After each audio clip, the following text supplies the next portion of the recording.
So the other issue is going to be the medium to longer term, and that is slightly more difficult for HR at the moment because it's much harder to predict quite what challenges that will bring.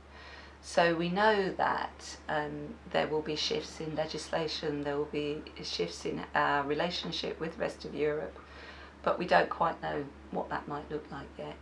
And it's unlikely that we'll know for quite some time. So it makes it very difficult for HR and indeed the rest of the organisation to plan ahead in terms of what some of these challenges might be. So what might they be? I guess the first and foremost thing that HR will become involved in, but will be supporting rather than leading, is the whole issue of how it brings about strategic changes that the organisation is trying to bring about. And they may not be sure yet what that will look like, but it could be things like relocation, and we've heard quite a lot said about the finance sector maybe having to put its headquarters outside the UK to be able to trade properly in Europe. So it could be things like relocation. It could be about changing its trading relationships or its exporting relationships with Europe, and again the organisation is unlikely yet to know what exactly that might look like.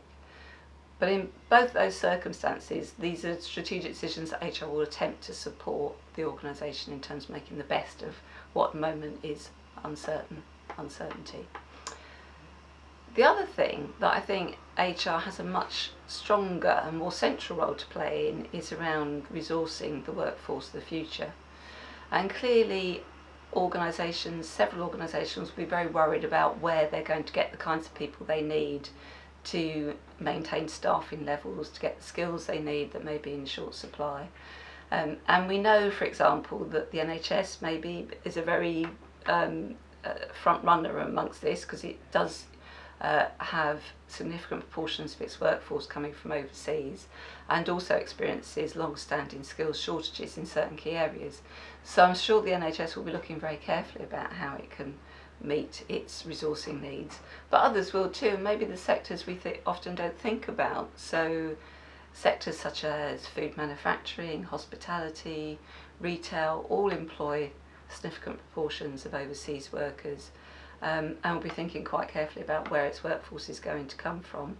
And then seasonal employers like agriculture, who use significant numbers of people but only for fairly brief periods, and who don't pay the best of wages, I'm sure will be facing some major headaches in terms of how they're going to get people. And at the moment those organisations are uncertain what the change in ability to work in the UK will look like.